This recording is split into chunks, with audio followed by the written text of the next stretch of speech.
This year might just be the right year to invest in property. But before you jump in, do you have a low-rate investment loan pre-approved? It might be the right time to invest, but the wrong loan could dent your prospects for achieving the maximum return. Are you armed with the best finance at the sharpest rate? Find out with Finny.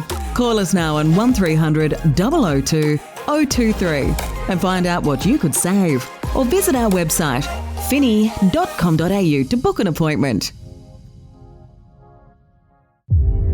This is a Momentum Media production.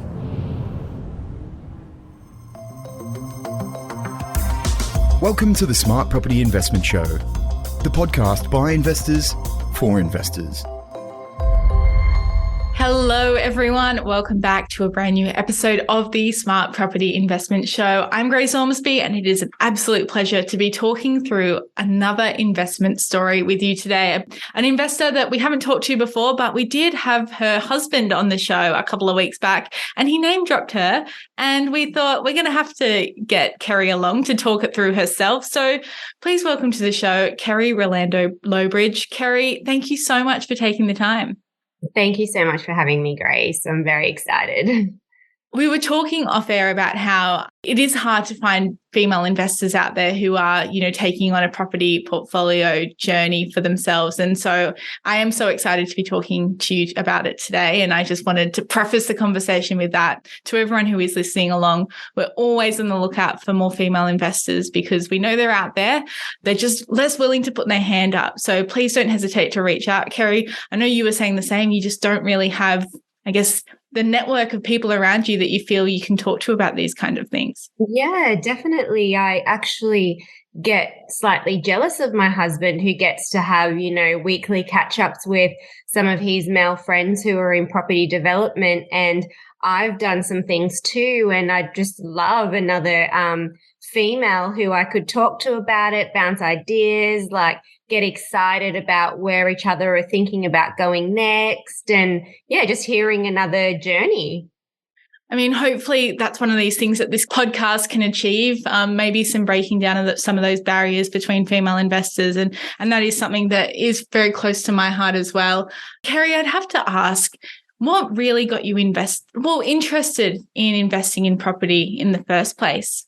It's actually something quite sentimental to me. As a child, I think I was one of those young girls who just hung on the word of everything that their dad said to them, and one of the things that he sort of instilled in me was this idea that property appreciates in value and buying a new car depreciates in value. And, as a young girl, it was just a concept that I latched onto because a lot of teenagers, as soon as you get out of school, get a job, the first thing you think is, I want to buy a car. And so my dad had put this idea in my head. So for me, it was as soon as I get a job, I'm going to save to buy a house. And that sort of started me on my path to property. There you go. So how long was it then before you did? I mean, it was obviously something from very young if you were still at school thinking about it. But what age were you when you made your first foray into the property world? I was actually 20 and I hadn't owned a car. I had a house before I ever owned a car. Good. Yeah. So that advice clearly rang true enough that you followed it through that way. Yeah, and it was just crazy that it was just this little concept that my dad planted in my head and it meant so much to me and I sort of rolled with it. So talk us through how large your property portfolio is now. Right now, I own 2 of my own properties. I own a townhouse with my husband and then I own this our PPR, principal place of residence. And then we have a few joint ventures around the place with, my husband would have talked about Pavia, which is our development company. And I'm sort of a bit more of a silent investor in that, but it's essentially our share of Pavia. And we've got a few joint ventures going with that. I think there's about 3 projects on the go at the moment. So plenty to unpack in today's episode. But before I do go any further, Kerry, I have to ask, do you own a car now? I do own a car now, yes. Well, I mean, I guess it makes it easier to get around in the life. Yeah. But, let's go back a bit then to that first property purchase that you made and how much research and forethought were you putting into the process at that stage? Or was it simply, I just want a property to, to just start on this path? I think it's a bit of both. I didn't have the property education back then that I do now, but I knew that I wanted a property. I had moved from WA to New South Wales just for better job opportunities, and I was working. I didn't really know what I wanted to study after school. I was a bit of a jack of all trades, so I thought, let me just go into the workforce and see if there's something that I like. So I was working full time, saving money. I also always have had a second job, and that was always just to sort of get me ahead. So I'd work my full-time job and I'd go in the evenings to my second job, trying to save deposits and as well as like live, pay rent and all that sort of stuff. And so at the same time, my younger brother was kind of getting excited by this idea of owning a property as well. So we thought, why don't we both work hard for, the next 6 months, save as much money as we can, and let's do this together and we can buy something even better. A concept that we also always had in mind was land was always better. I don't know if we understood exactly why back then, but you could do a bit more on land, and a lot of the property value comes from the land. So we bought a property together in Western Australia, and it was on a nearly 800 square metre block, just a single dwelling, and the two of us went into that together. And funny story, my brother was actually 17 still when we'd found the house. So we had to sort of drag it out until he turned 18 so that he can actually sign the property documents. Oh my goodness. Wow, that's not really something that the normal person would think about, hey, but there are those barriers that exist to get property ownership, aren't there? Yeah, exactly. Yeah. And a way to get in, because a lot of people talk about, how hard it is and that sort of thing. It is. But, we both he was working overtime in the evenings and earning sort of double time. I was working a second job. This was to come up with our deposit, and then we went in together so that we could get something a bit better and a bit bigger. For sure. So obviously wasn't to live in at that point. It was to be a rental straight away. Yeah. So we did have in mind that we would eventually, like one of us would move into it because of the whole first homeowners grant and all that sort of thing. But ideally it would be an investment property. So in the end, what suburb did you end up picking for that property? It was Thornley in Perth. Yeah. Yeah. And what were the specs like on that property at the time? It was a 3x1, double garage. It actually had a really massive shed out the back as well. It was a corner block as well. That was another thing that was excited us, a corner block, just because we knew there'd be potential down the track. And I think we paid around $247,000 for it. Insane. And how long ago was that? That was in 2005. Okay. So it's probably, the market has obviously changed a lot over in WA since then, 17 years ago. Yeah, definitely. And one thing that worked in our favour, you can't always predict, but we had got in just before the mining boom. So within a year, we had nearly $100,000 equity in the place. Amazing. And could you have expected that? I know that Perth and WA is obviously very reliant on the mining, and so that does impact the local economy. But were you anticipating that the next boom was coming, or was it? No, we knew that it was a good place to buy because of the mining in WA, but we didn't know that that boom was going to hit like literally right after. Yeah. There you go. So do you still own that one, Kerry? No, I actually, when I was going to, because I had settled in Sydney, I was working, I'd been there a good few years, and I wanted to buy something of my own to live in Sydney. So I sold my share of that property to my brother, who then went on to develop it. Mm-hmm. Yeah. So, I mean, a pretty good start then. You obviously cashed out pretty well from that purchase. Does that then lead on to your second purchase after that? Yeah, it does. I again was still always working two jobs. I think I'd changed jobs then, but I had the second job always trying to save that extra money to invest. And so I bought an apartment out in Blacktown in western suburbs. I was working in the city, and I had my friend group was sort of out that way. So I kind of picked based on that because I thought I'd spend a lot of my time out there. So, yeah, I bought an apartment off the plan in 2009. Okay. And so then the plan was to live in that one. Yeah. I thought, and again, I didn't have my property education back then. So as long as I owned a property, I was content. Yeah. I mean, there's been so much development out in Western Sydney since 2009. Were you not banking on any of that? You didn't really know what was going on with all that. It was just probably another at the time purchase. I did think about property growth. In hindsight, had I had my property education again, I would have probably tried to find something with land over an apartment. But I did have some decent capital growth because of everything that was happening in Western Sydney. And then there was a little bit of a boom happening around the time that I ended up selling that property. So talk us through the specs on that when you purchased it, and because were there any kind of perks or incentives for you to go off the plan with that? Just that it was new, and again, not having the property education, it was aesthetically going to be really nice. Then I was, a young girl, single, living quite a, fun lifestyle. I thought it'd be fun to have my friends round at this cool new apartment and so it was around 110 square meters, which is quite big for an apartment.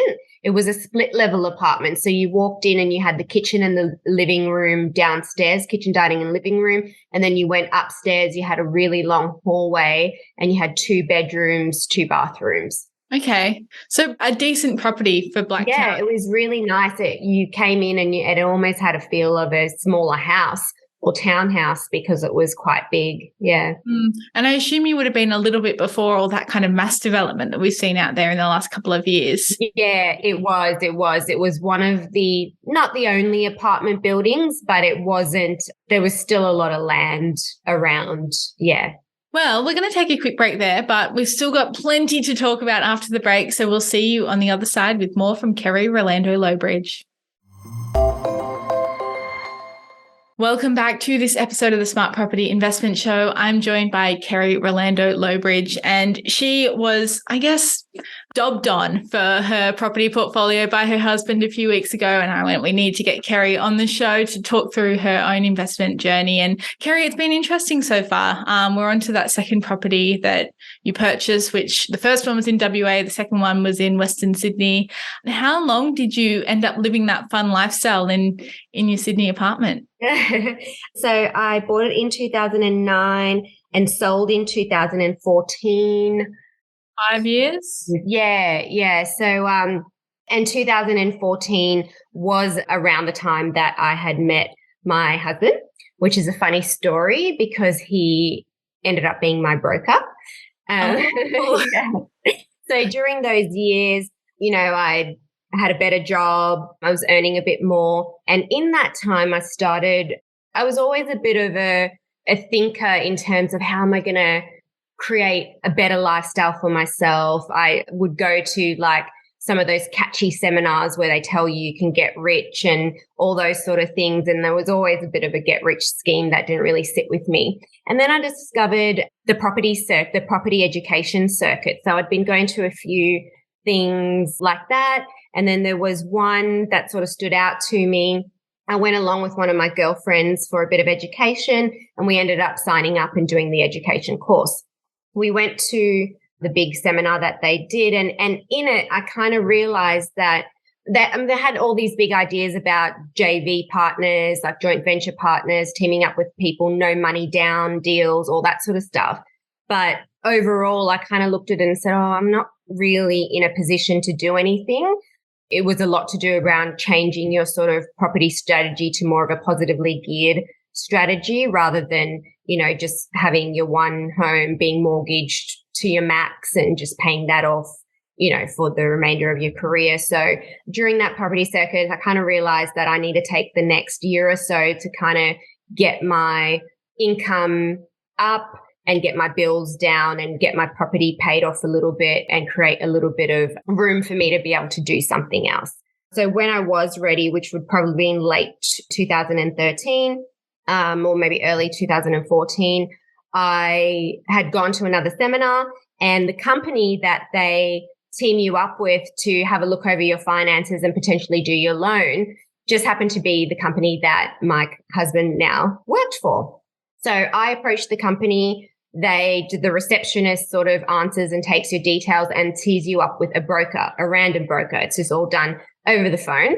So I had been teamed up with this guy, Brendan Lowbridge. So we had our chat over the phone and we talked about where I might go next because I was selling this Blacktown apartment. I wanted to change my strategy to a more positively geared strategy. So I was happy to sell my PPR, and then I wanted some help on how I should use the funds, what I should do next to move into the direction of positively geared property and pretty much changing my whole strategy.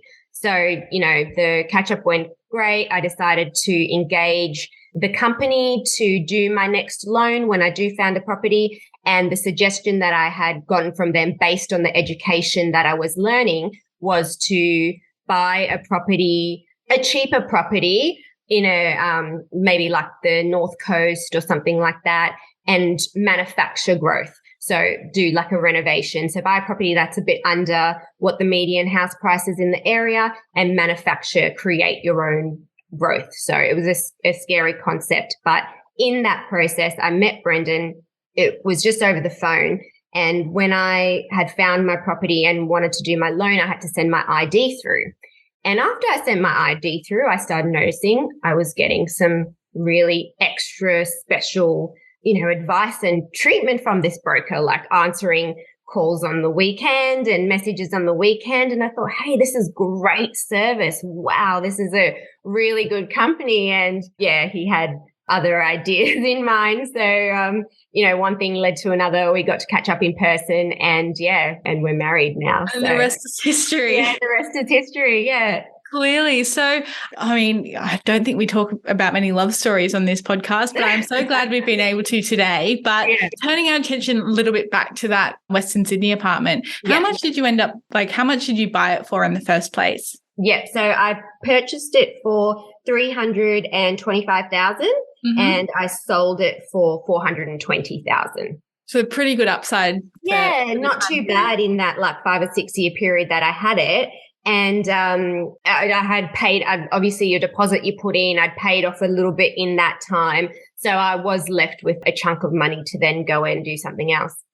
Cool. So what did you end up doing? Did you end up taking that route of going North Coast, a bit of upside potential on a property? Yeah, I did. I found a property up in Cessnock in the Hunter Valley. And one of the concepts is to sort of look at what the median price of properties are in the area, try to buy under that and manufacture the growth by doing a renovation. Yeah. So I had bought a little full brick property on a nice size block. It was about 605 square meters block, and I paid $205,000 for it. Yeah, so it was pretty good. Felt like a bit of a bargain compared to the Sydney property prices. Yeah, and 100%. And once I'd put in my 10% deposit, I still had, I could do the renovation cash. Okay, so talk us through that then, what that process was like. Okay, so this was a process. So I decided that I was going to take on the renovation myself because that was I didn't want to spend all my money and I could, get bang for my buck by doing it myself. So it was a long process. I was working in Sydney at the time, so I was working full time. I would come up to the house on the weekends, lots of trips to Bunnings. I ripped up the carpet. I laid the floorboards myself.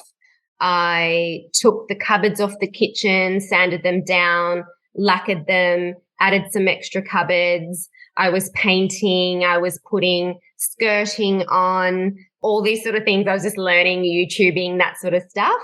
And at one point, my parents sort of said, hey, like, this is a lot. We'll come up and help you. So my parents took some time off. They come up and helped me. My dad helped me to tile the bathroom. I was some days getting up in the morning at 4 a.m., getting the train down to Sydney to go to work, coming back in the evening, grouting till 1 a.m. in the morning, having a few hours nap, and then going back to work in the All over city. again. Yeah, so it took me about 3 months because the majority of it had to only be done on the weekend and sometimes in the evening, and we were doing it all ourselves. Good on you. That would have been an absolutely huge journey to embark on it.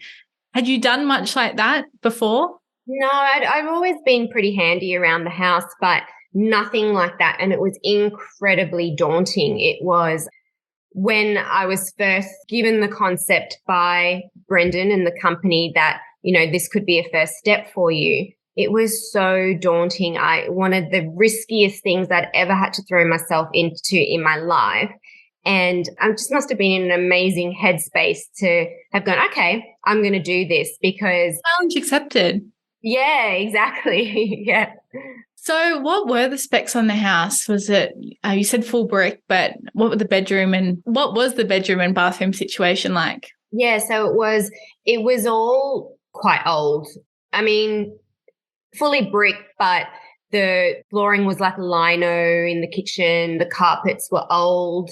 The bathroom was like old tiles with like flowers on it. Beautiful. Yeah. And it was a little bit musty and that sort of thing. So we just freshened it up with the paint.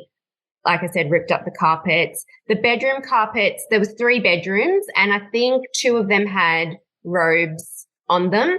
The bedroom carpets, I just had them cleaned. They weren't too bad. And yeah, the bathroom, we ripped up the tiles and put new ones on, replaced the bath, replaced the toilet, replaced the vanity. It was only 1 bathroom and the kitchen, a little bit of a separate kitchen and then the dining and the lounge together and single garage as well. So you kept it pretty cosmetic. Yeah, it was very much cosmetic. Yeah. And how much did it end up setting you back doing all of that? It set me back about 15 grand, which actually isn't too bad considering you would pay that for just a bathroom reno or a kitchen reno. Absolutely. Yeah. And so then the next step was obviously to rent that place out. Well, first I had it, rent it out because I wanted to keep it and also have it revalued. So I guess that was the purpose, right, is to create some value so that I could take that equity out and do something else. So had it revalued about 4 or 5 months later and it come in about 50 or 60,000 more than what I'd bought it for just from that little reno. And I was, pretty stoked with that. It only cost me 15. And so I took that money out to, get onto my next project. There you go. It would have felt pretty satisfying then to have seen that achievement already pay off, I guess. Yeah, exactly. And one of the reasons why I've hung on to that property as well, because blood, sweat and tears went into that. And it was such a massive achievement for me as a young woman. And yeah, I like the symbol of it. So you obviously were able to rent it out. What was the returns like from the outset on that? The rent, I think, started at around 250. So pretty good rental return. Yeah. And then you've held on to that ever since? Yes, I have. Yeah. Yeah. Amazing. And Cessnock's gone up in value a lot over the last couple. So much. Yes. So the property's currently worth about 450,000. More than double. Yeah. And it's also got, like I was saying, it's on a 600 and something square meter block. So that I also have kept it because of that reason that there is potential to maybe put a granny flat or create a dual occupancy or something like that to create some more income. Yeah. So many options. Well, we're going to unpack, I guess, what happened after that, but we're going to take another break there first. See you on the other side. Welcome back to this episode of the Smart Property Investment Show. I'm joined by Kerry Rolando Lowbridge, who we've talked through 2 properties so far. I know there's still a few under a belt that we haven't shared yet, but Kerry, I'm very interested to know if your strategy has changed. I know definitely sounds like it since the first couple that you bought and where it was mainly to live or to get a little bit of value out of. But then obviously going to the Cessnock property and doing a full reno there would have sort of shifted the way you were seeing property, I guess, as a tool that could be leveraged for further cash flow. So what has been sort of your process and your strategy since then? Because I know as well, to pull in another element of the story is that you would have, you talk about meeting your husband in the process of all of that too. And so that relationship obviously happened at the same time. Yeah, it did. So my thinking and strategy hadn't changed for a little while. It's probably only really changed now because we're doing a bit more of the high-end type stuff now. So my thinking now is more around income, but capital growth as well. So we're sort of looking more in areas where you're going to get both a lot more capital growth and also that higher rental income if you're going to hang on to the properties. But back then, the next step for me was to do my first development. So that was after Cessnock, was my first development on my own. So that was completely without my husband. And after I had the experience there and finished that, we'd been together for a while, we got engaged, and then the obvious next step was to start doing things together. And that's when it started getting a little bit bigger.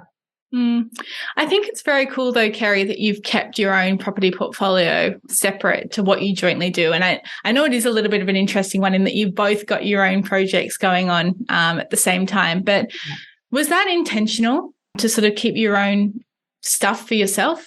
Yeah, very much so, because look, it's hard enough to buy property, but, especially as a woman, I just felt really proud to have achieved so much on my own. And those properties are really symbolic of that. And it wasn't until I'd finished my first development that we were sort of living together and started putting our things together. So I like the idea of having something of my own just to look at and, be proud of the achievement that I did on my own. Yeah. It would make it feel so much like it is 50-50 when you are going in for things together, because you're like, no, I've done this before. It's not just, Yeah, exactly. Yeah. And I mean, he has some of his, I think he's still got one of his properties left that he did on his own before we got together. But it's for him, he doesn't really see it that way because he's just on to bigger and better. But I think being a woman especially, it just sometimes seems like we've got to work a little bit harder for things. So, and he's happy with that. He totally supports me of having my own and having that accomplishment there. And you can tell that he does feel that way. Even when he was talking about it, he was like, she's got her own thing going on. I've got my own thing going on. And it's just great that we can then also do stuff together. Yeah. That's obviously what having those properties has enabled you both to be able to do. Yeah. And like you said, going into those things together, I mean, not that it would have mattered because we are married, but I feel that, hey, like you said, I've done this too. I know what I'm talking about a little bit, and I can contribute. And financially as well, I actually am putting my own money into some of the things that we're doing as well. So that gives me a really good feeling. So with some of those developments that you've done, Kerry, talk us through your decision to go into a development in the first place. Obviously, you handled the renovation and it was like, yes, I can do this. And so then why was the development the next step for you? I guess it's bigger returns to do a development. Obviously, there's only so much you can make doing a renovation.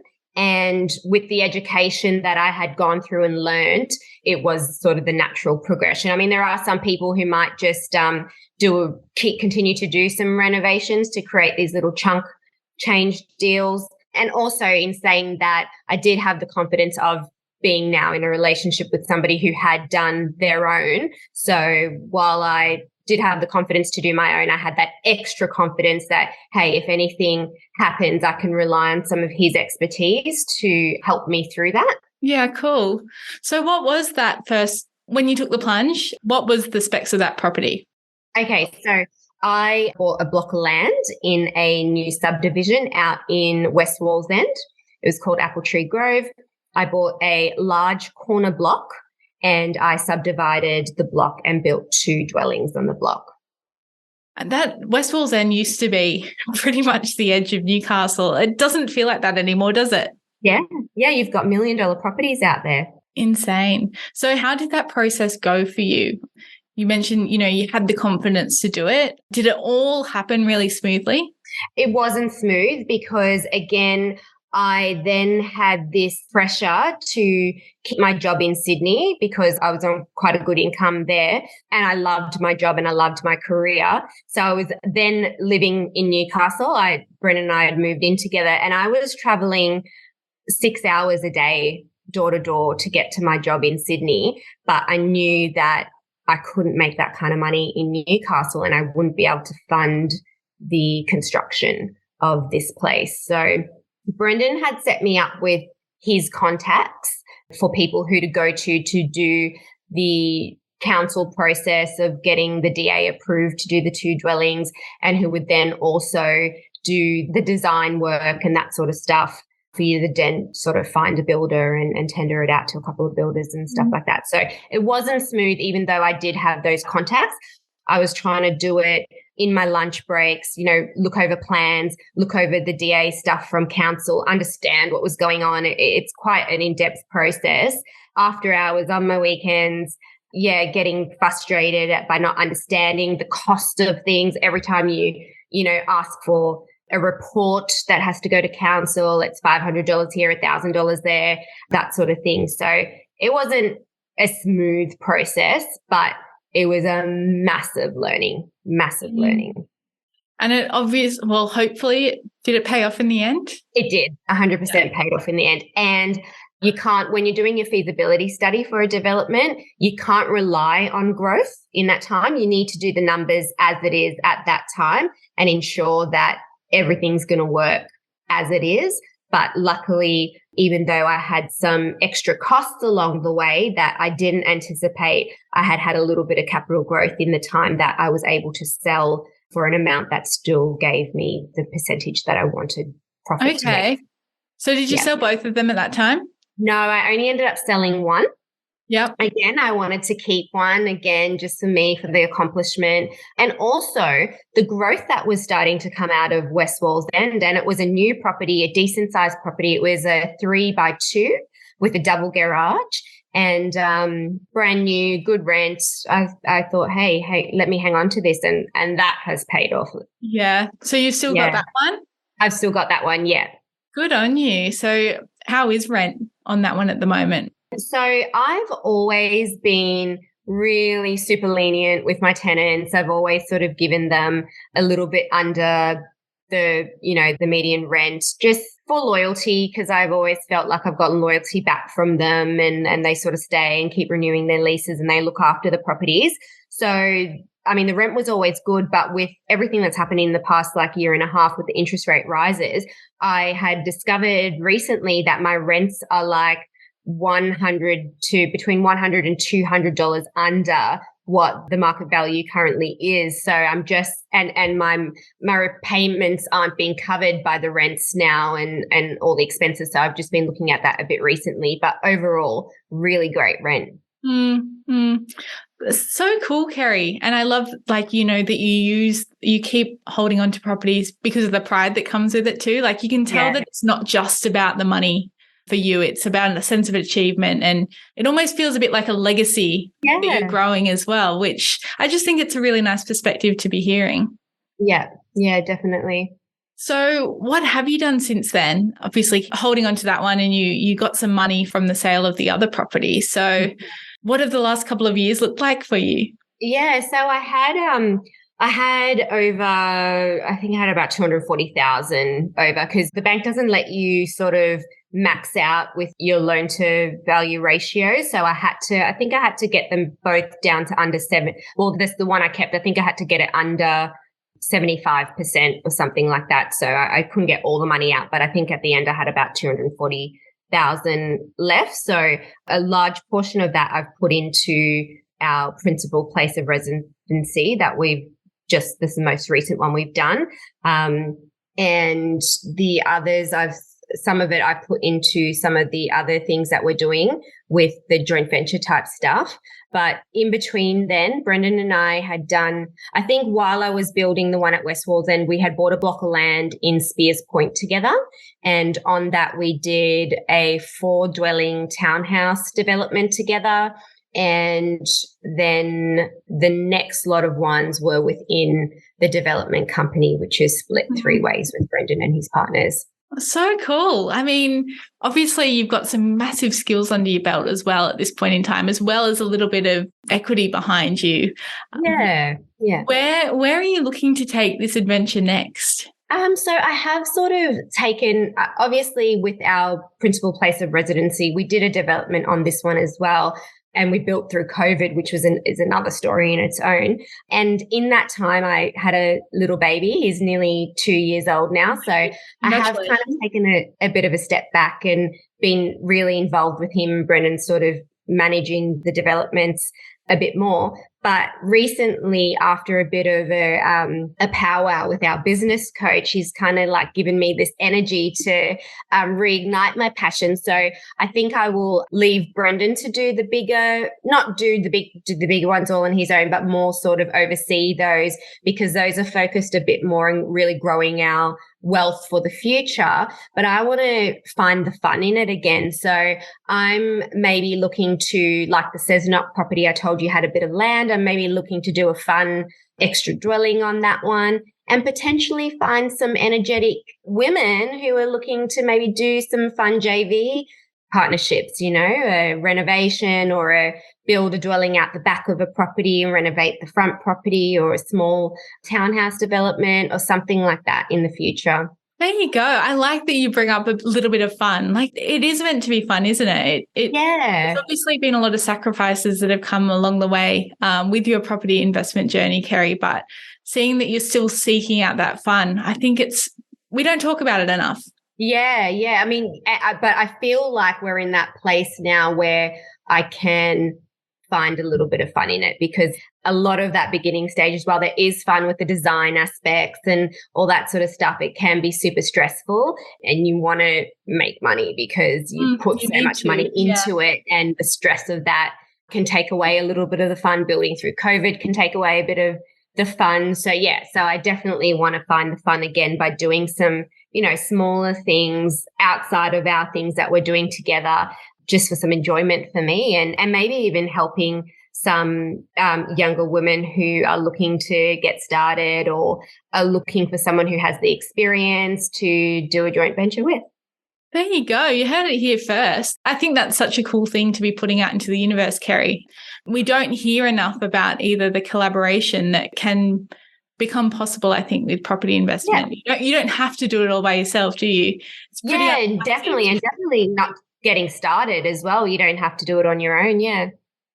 Well, Kerry, thank you so much for taking the opportunity and the time to speak to us today. As you mentioned, building through COVID, I feel like we might have to get you on at some point down the track to rehash that and see if there were any lessons learnt during that time, which I'm sure there were. But again, thank you so much. And maybe, I don't know, by putting that out in the universe, we'll see what happens off the back of it. So thank you. Yeah, I'll keep you posted. Thank you so much for having me.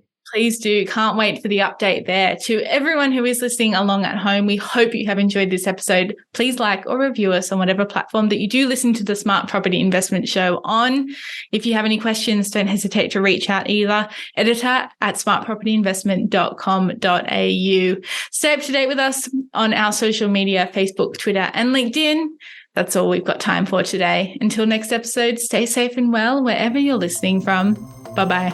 The information featured in this podcast is general in nature and does not take into consideration your financial situation or individual needs and should not be relied upon. Before making any investment, insurance, tax, property or financial planning decision, you should consult a licensed professional who can advise whether your decision is appropriate for you. Guests appearing on this podcast may have a commercial relationship with the companies mentioned.